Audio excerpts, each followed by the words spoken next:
시편 52편은 다윗이 인도자를 위해 지은 맞쓰길, 즉 권면의 시입니다. 시편의 편집자들은 시편 52편, 53편, 54편, 55편을 연속적으로 배열하므로 읽는 사람이 악한 원수의 공격을 받으면서도 하나님을 신뢰했던 다윗을 바라보게 합니다.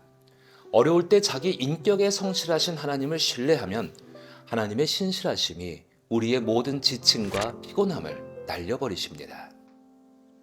다윗은 자기 인격에 성실한 하나님을 믿었습니다. 하나님의 신실하심은 원수의 공격으로 지치고 피곤한 다윗에게 상쾌함을 가져다 주었습니다. 그래서 저는 시편 52편을 생존 전략이라는 주제를 가지고 묵상하고자 합니다. 시편 52편의 제목에서 보듯이 다윗은 사울로부터 도망쳐 양식을 얻고 하나님의 인도를 받기 위해 높당에 있는 제사장 아히멜렉에게 피신합니다. 이 이야기는 사무엘상 21장부터 22장의 내용이 배경인데요. 잠깐 요약하자면 이렇습니다. 다윗은 사울의 쫓음을 피해 도망을 치다가 아히멜렉 제사장에게 도움을 요청하여 먹을 것과 무기를 얻게 됩니다. 그런데 마침 거기에는 사울의 신하인 에돔 사람 도액이 있었습니다. 아히멜렉은 다윗이 사울 왕의 심부름꾼으로 알고 환대하였지만 도액은 이 사실을 숨기고 아히멜렉을 모함하였죠. 이에 사울은 분노를 이기지 못해 아히멜렉과 높당에 있는 모든 제사장들을 불러 반란이라는 명목으로 그 자리에서 모두 죽이려고 했습니다. 사울의 신하들에게 바로 그 자리에서 그들을 죽일 것을 명령하였지만 신하들은 주저하며 왕의 명령을 따르지 않았습니다. 그때 사울은 도액을 지명해서 그들을 죽일 것을 명합니다. 도액은 망설이지 않았습니다. 그 자리에서 아히멜렉과 함께 85명의 제사장을 죽이고 높당에 있던 모든 사람들을 학살하였습니다. 이런 참혹한 재난의 중심에는 사울의 힘을 등에 업고 자기의 이익만을 추구하는 도액과 같은 사람이 있었죠. 오늘을 살아가는 우리의 삶은 어떤가요? 사울의 힘과 같은 악한 세력에 기생하여 자신의 이익을 추구하는 도액과 같은 사람은 여전히 우리 주변에 있습니다. 시편 52편은 이런 도액과 같은 인간성을 가진 사람들 속에서 살아가야 하는 오늘날의 신앙인들을 위한 생존 전략이 담겨 있습니다. 이 시가 보여주는 신앙인들의 생존 전략의 첫 번째는 하나님의 인자하심을 신뢰하는 것입니다. 1절에 하나님의 인자하심이 항상 있도다라는 말씀을 기억하십시오. 여기서 인자하심이란 단어는 원어로 헤세드입니다. 보통 헤세드는 헌신적인 사랑으로 알려져 있습니다. 그런데 헤세드의 어원을 보면 보기에 좋게 하다라는 의미도 있습니다.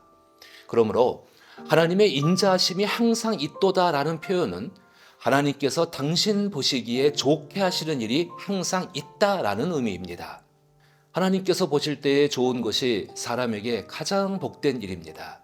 하나님은 하나님 보시기에 좋도록 모든 것을 합력하게 하셔서 선을 이루십니다. 그것은 하나님의 사랑을 표현하는 것입니다. 1절을 보면 도액 같은 사람의 인간성을 재앙을 꾸미는 악한 계략을 대단한 일인 것처럼 자랑하는 사람. 2절에서 그의 말이 날카로운 혀 같고 거짓말의 달인이라고 표현합니다. 이런 사람들은 자신이 솔직한 사람이라고 합니다. 영어에서 정직과 솔직은 어원이 다릅니다. 정직의 어원은 명예, 존엄입니다. 솔직의 어원은 자유입니다. 신앙적으로 정직은 자신의 부족함을 가감없이 드러내는 것입니다. 그러나 솔직은 자유를 앞세워 다른 사람의 부족함도 가감없이 드러낼 수 있죠. 도액은 자신의 주군인 사울 왕에게 솔직하게 말했습니다. 그게 무슨 잘못이냐라고 말할 수 있습니다. 그런데 3절에서 다른 사람의 부족함을 가감없이 드러내는 도액이 목숨 걸고 사랑하는 것은 악이고 거짓이라고 말합니다. 보통 모든 상황을 잘 살피고 마음을 고요하게 가라앉히며 가장 좋은 방안을 찾는 것은 참 유익한 일입니다. 그런데 도액 같은 사람은 모든 상황을 잘 살피고 정작 생각해서 얻는 것이 4절의 표현대로 교묘하게 속여서 자신의 이익을 위해 누군가를 잡아먹거나 파괴하는 말과 계획적인 행동입니다. 도액과 같은 사람들이 볼 때 하나님의 인도하심을 받으려는 사람들은 무장해제되어서 완전 무방비 상태가 된 자기 밥으로 보입니다. 다윗도 시편 52편의 상황 속에서 그 모습이 됩니다. 그 상황이 얼마나 심각했는지 5절은 일종의 저주처럼 보입니다. 그런즉 하나님이 영원히 너를 멸하시며 너를 붙잡아 내 장막에서 뽑아내며 살아있는 땅에서 내 뿌리를 빼시리로다. 저주의 기도는 더 이상 아무것도 할 수 없는 사람이 최후의 방법으로 하나님께 탄원하는 것입니다. 그 탄원은 하나님의 공명정대한 판단과 조치를 구하는 것입니다. 5절에 장막에서 뽑히게 될 것이다 해서 장막은 우리가 쉽게 떠올릴 수 있는 성전이 아니라 악인이 사는 삶의 터전을 말하는 것입니다. 물론 이 장막에 대해 여러 해석이 있을 수 있지만 중요한 것은 하나님의 공명정대하신 심판은 반드시 이루어져서 악인들에게 고통당하고 있는 의인의 운명에 극적인 반전이 일어날 수 있다는 것을 암시합니다. 그 삶의 터전에 뿌리를 내렸던 그들이 의지했던 그 뿌리인 악의 세력이 사라지면 더 이상 그들은 서 있을 곳이 없다는 것입니다. 지금은 그들이 이긴 것 같으나 하나님의 공명정대함의 심판은 곧 그들은 서 있을 곳조차 사라지게 할 것입니다. 6절에서 9절은 도액 같은 사람들 속에서 생존하는 전략의 두 번째입니다. 꼭 필요한 생각은 하나님께서는 하나님께 운명을 건 사람들을 세상 속에서 보존하신다는 것을 아는 신뢰와 믿음입니다.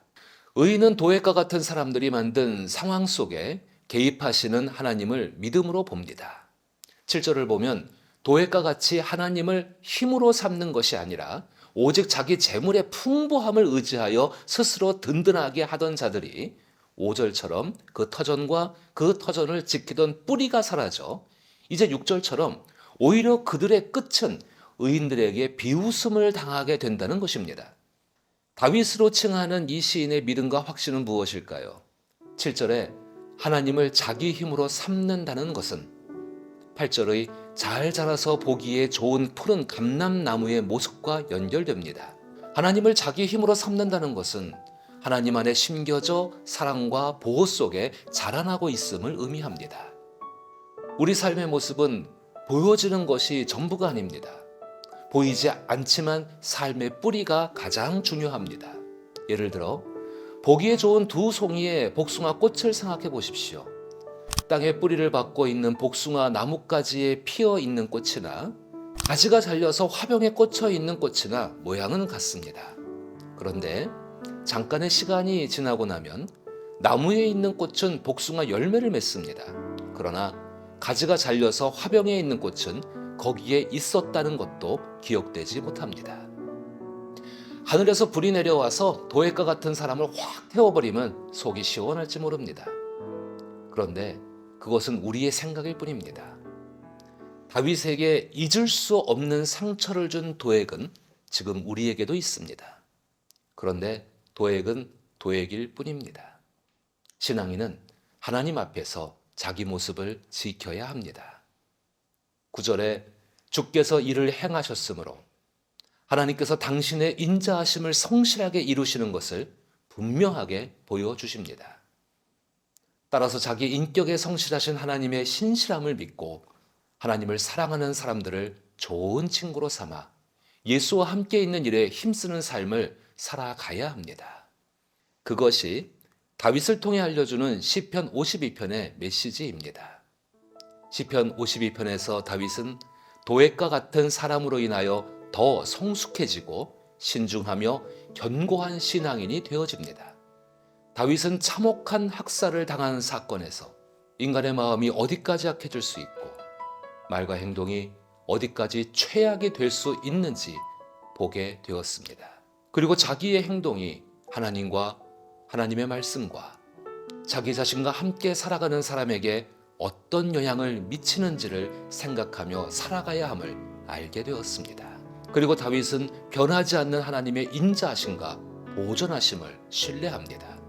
그것은 온통 도액과 같은 사람들 속에서 하나님 말씀을 이루신 예수 그리스도의 삶을 보여주고 있습니다. 다윗은 주 예수 그리스도의 그림자입니다. 예수님을 닮고자 할 때 하나님을 향한 다윗의 태도는 큰 유익을 줍니다. 주 예수는 십자가에서 죽임을 당하셨지만 하나님의 인자하심과 보존하심은 죽은 예수를 부활시키셨습니다. 그리고 주 예수 그리스도 안에서 하나님의 인자하심과 보존하심을 믿는 자에게 하나님은 예수 그리스도가 십자가에서 죽으시고 부활하심으로 얻은 영광을 영원한 상으로 주십니다. 그리스도 예수가 얻으신 모든 것이 믿는 자의 것이 되었습니다. 따라서 도액과 같은 사람들 속에서 생존하는 전략이 하나님께 있음을 신뢰할 수 있기를 기도합니다.